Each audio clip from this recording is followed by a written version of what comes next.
Tere, armas tartlane või tallinlane, pärnukas saarlane. Mina olen Hatun. Ma ei ole Eestist pärit, aga Eestis ja teie kõik olete mulle andunud midagi väga oluliselt. Turvatunde, seda mulle Iraanis elades ei olnud. Seda ei ole olnud ka paljudel teistel pagulastel. Armastus käib kogu kadu, nii ütlete te siin. Oleme pagulased, põgenikud, aga eelkõige inimesed, kellel ka palju vastu anda. Saame tuttavaks.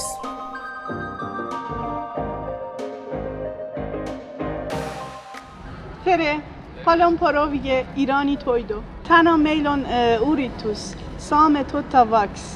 Okay. Ja ma tegin toidu Iraanis, traditsioone Iraanis.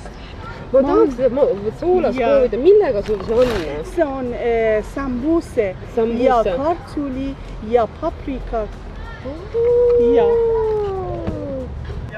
Aga mis jook see on?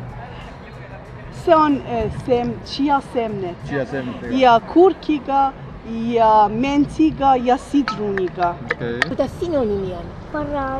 Barana. See jäi meelde, Hatun Barana. Iraan. Ja ma olen pärit Iraanist. Iraanist, vaata. Sul on emme väga hea kokka. Väga hästi teab süüa. Aitäh.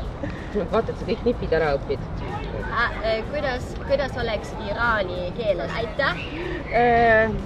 Mamnuna. Merci. Mamnuna, merci. Aitäh. Ja eesti keel on väga raske. On. Ja, raske, aga ma õpin eesti keel. Eestis on väga rahulik. Hästi palju vaikust. Ja vabadus ka. See on tähtis. See on väga tähtis. Ja. Ma loodan, et teil läheb eesti keele õpingutega väga hästi. Te räägite juba väga hästi, nii et... Väga hästi. Aitäh. Väga meeldib. Väga meeldib. Kena päeva.